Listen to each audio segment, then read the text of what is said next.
దాడి చేయండి. భద్రాద్రి కొత్తగూడెం జిల్లా అధ్యక్షులు రేగా కాంతారావు ప్రభుత్వంపై మండిపడ్డారు.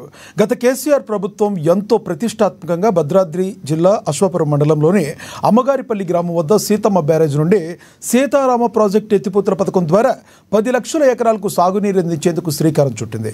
కానీ ప్రస్తుత ప్రభుత్వంలో జిల్లాకున్న 3 మంత్రులు పోటీపడి జిల్లా రైతాంగాన్ని మోసం చేసి ఖమ్మం జిల్లాకు సాగునీటిని తరలిస్తున్నారని బీఆర్ఎస్ పార్టీ భద్రాద్రి కొత్తగూడెం జిల్లా అధ్యక్షులు రేగా కాంతారావు ఆరోపించారు. మణుగూరులోని బీఆర్ఎస్ కాలనీలో ఏర్పాటు చేసిన విలేకరుల సమావేశంలో ఆయన ఈ వ్యాఖ్యలు చేశారు.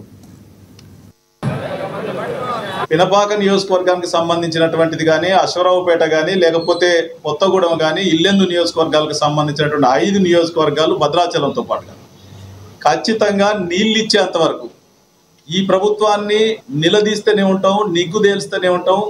వీళ్ళు ఏదైతే నీళ్లు ఇక్కడ నుండి పరాయివాడు దోపిడీ చేస్తే మన నీళ్ళ దోపిడీ చేస్తా ఉన్న ఆందోళన అన్నాం. మనం ఆందోళన అని చెప్పి ఆ రోజు ఉద్యమం పెద్ద ఎత్తున సాగించాం. కానీ ఈరోజు వీళ్ళు చేసేది ఏంటి అని చెప్పేసి మరి మేము ప్రశ్నిస్తా ఉన్నాం.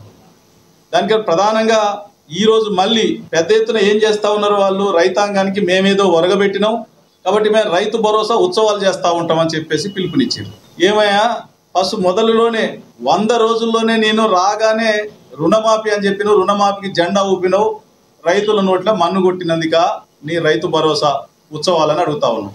అట్లాగే మరి రాగానే రైతు బంధుకి ఎగనామం పెట్టినావు 2 సార్లు, మరి 2 సార్లు ఎగనామం పెట్టినందుక అని అడుగుతా ఉన్నాం. అట్లాగే దాంతోపాటు రైతులకు సంబంధించిన రైతు బీమాకి ఎగనామం పెట్టినావు, దాంతోపాటు బోనస్ అన్నావు, బోనస్ రైతులకు బోగస్ అయిపోయింది. రైతాంగాన్ని నిట్ట నిలువున ముంచి డైవర్ట్ పాలిటిక్స్తో కాలయాపన చేసినటువంటి నువ్వు ఇవాళ నీతి మాటలు మాట్లాడుతూ మళ్ళీ రైతు ఉత్సవాలు, రైతు భరోసా ఉత్సవాలు అని చెప్తాను. అసలు నీ ప్రభుత్వం మీద భరోసా లేదు ప్రజలకు, అసలు భరోసా ఇచ్చేటువంటి ఆలోచన కూడా నువ్వు చేసేటువంటి పరిస్థితి లేదు.